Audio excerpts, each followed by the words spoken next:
Assalamualaikum warahmatullahi wabarakatuh. Jumpa lagi di channel Dr. IT Bird Farm, channel yang konsisten membahas tentang perawatan murai batu lomba dan penangkaran dunia burung. Teman-teman, tema kali ini adalah settingan yang paling susah adalah ambisi. Itu tema yang akan kita angkat pada konten kali ini. Kenapa saya mengambil tema settingan ambisi? Se- Sebelum kita masuk ke pokok pembahasan, kita masuk ke intro terlebih dahulu. Check it out.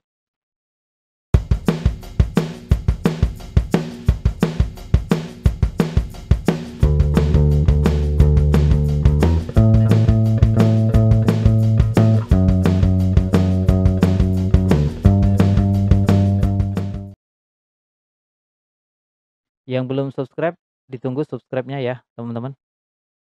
Tema kali ini kita angkat settingan paling susah adalah ambisi. Ya, dari berbagai settingan, mulai dari mental. Mental kalau kategori saya adalah settingan. Sekali lagi saya disclaimer sebelum ada yang kontra, saya disclaimer terlebih dahulu. Setiap murai batu memiliki karakter yang berbeda. Untuk perawatannya pun berbeda. Tidak ada perawatan yang sifatnya pakem. Ini disclaimer saya untuk isi konten keseluruhan. Kita balik ke settingan yang paling susah adalah ambisi. Dan kita melihat banyak banget settingan yang perlu kita siapkan, mulai dari mental. Mental juga masuk kategori settingan menurut saya dan versi saya. Teman-teman boleh tidak berpendapat, karena sudah saya disclaimer di awal.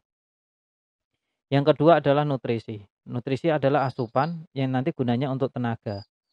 Saat lomba juga perlu yang namanya tenaga. Terus di sini ada yang namanya perawatan harian. Perawatan meliputi apa? Ada pengumbaran, ada jemur, ada mandi, ya, dan sebagainya. Terus ada lagi settingan pengondisian. Pengondisian adalah titik lokasi di mana nanti burung kita dikondisikan, ditempatkan, itu juga mempengaruhi settingan burung murai batu kita dan masuk kategori settingan. Dan yang terakhir adalah emosi dan ambisi.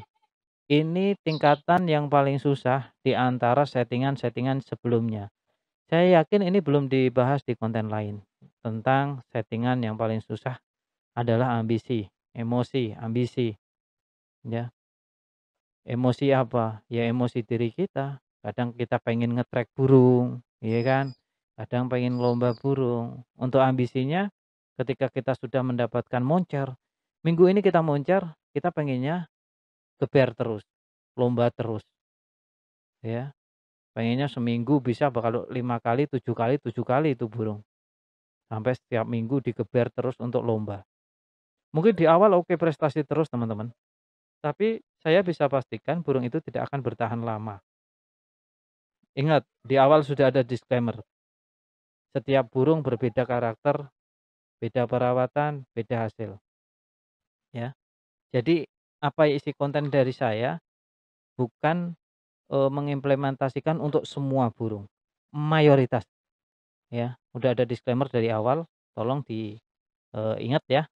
Jadi tidak ada alasan lagi untuk teman-teman beda pandangan terus menyalahkan yang lain.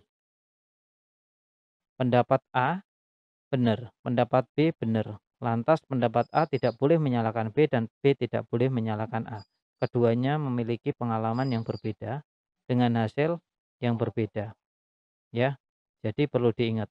Mungkin kedua-duanya sama-sama prestasi, tapi jalan yang mereka tempuh berbeda karena karakter burungnya berbeda. Ini bisa terjadi, teman-teman, ya.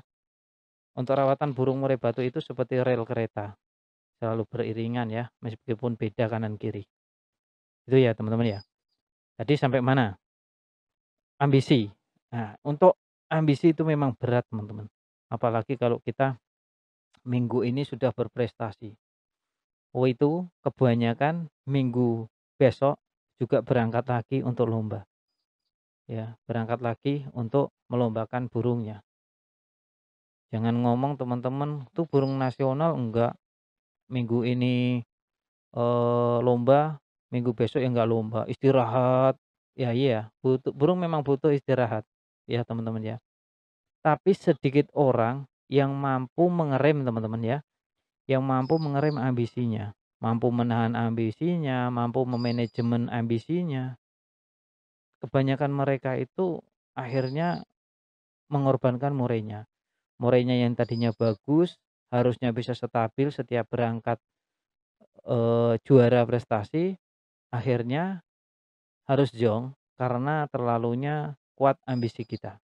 Burung murai batu itu butuh istirahat, seperti handphone yang ngedrop baterai perlu dicas, ibaratnya seperti itu, ya. Jadi untuk durasi, ingat ada disclaimer di depan, untuk durasi yang semakin panjang libur istirahatnya, itu semakin bagus untuk murai batu, mayoritas, bukan semua ya, mayoritas. Nanti takut nih ada salah satu yang memang tidak, sependapat, nah itu sudah ada disclaimer di awal. Saya sering banget bilang kayak gini saja, terkadang ada aja yang salah paham, salah tangkap, mmm. Itu ya teman-teman ya, tentang ambisi itu memang tidak mudah, jadi untuk belajar memanajemen ambisi salah satunya ya kita harus mengenal resiko-resikonya. Resikonya apa? Resikonya ketika kita tabrak itu peraturan, burung murai batu tadi bisa rusak. Kalau rusak, kita susah untuk mendapatkan ganti. Seandainya ada pun, itu pasti butuh waktu, butuh biaya yang jauh lebih besar, butuh tenaga pasti, pikiran teman-teman, yang paling penting pikiran. Kalau kita kehilangan burung terbaik kita, wah makan jadi kagak enak, tidur kagak nyenyak, weh sudah pasti itu teman-teman. Kalau teman-teman pernah memiliki burung murai batu andalan, terus teman-teman tiba-tiba kehilangan, nggak ngerti itu rasanya gimana. Ya, jadi sebaiknya kalau teman-teman memang memiliki burung murai batu yang bagus, saran saya jaga sebaik-baiknya, jangan terlalu digeber ya, jangan terlalu digeber. Mungkin kalau masih ada yang tidak sependapat, mungkin dia punya lapak kali, mohon maaf nih ya, mungkin ya. Jadi pengennya ya tempatnya rame terus ya. Ya kasihan yang orang yang memiliki murai batu tadi. Mendingan murai batunya dikondisikan terlebih dahulu, diistirahatkan, ibarat baterai ya butuh dicas, ibarat motor butuh ngisi bensin ya. Seperti itulah teman-teman, ibarat kita ya butuh tidur. Intinya gitu, biar tidak terlalu panjang ya, mungkin salah satunya teman-teman harus sering-sering melihat konten yang tentang bahayanya bahayanya bahayanya bahayanya bahayanya ya geber murai batu. Saya juga tidak menerapkan untuk murai batu di trek, tidak ada rumus. Kalau teman-teman mau mending teman-teman menyiapkan 2 murai batu, satu khusus untuk ke trek sama teman-teman untuk main, yang satu untuk kontes. Ini saran saya, boleh diterima boleh enggak, di depan udah ada disclaimer. Kalau masih ada yang bilang burung saya di trek tiap hari tapi masih moncer ya monggo silahkan, dan saya menghargai pendapat itu. Nah, saya menghargai pendapat itu dan saya tidak menolak ya, menghargai. Beda ya menolak sama menghargai ya. Kalau menolak kan, "Jangan, nggak mungkin," gitu, enggak. Kalau saya ya monggo silahkan. Tentu kalau, nge-trek teman-teman juga harus perlu ini untuk yang mereka yang memang mau ke arah yang mohon maaf, menjaga murai batunya. Jadi pikirkan resikonya, ya, resikonya. Tapi kalau teman-teman, pikirannya cuma seneng-seneng, terus ada, anggaran backup untuk membeli murai batu yang jauh lebih bagus, ya itu ya monggo ya. Saya hanya sharing kepada mereka yang memang belum tahu, bahwa di depan ada jurang, ya saya mengasih tahu, saya kasih papan, "Ini loh papannya." Masalah teman-teman punya sayap terus terjun terjun ke jurang nggak punya sayap, ya monggo kerso, yang penting teman-teman setidaknya sudah membaca papan tadi. Nah, saya papan itu gunanya untuk mereka yang jalan kaki ya, yang tidak punya sayap, takutnya mereka kecegur ke dalam jurang. Sampai di sini mudah-mudahan bisa dipahami. Salam lestari, salam prestasi.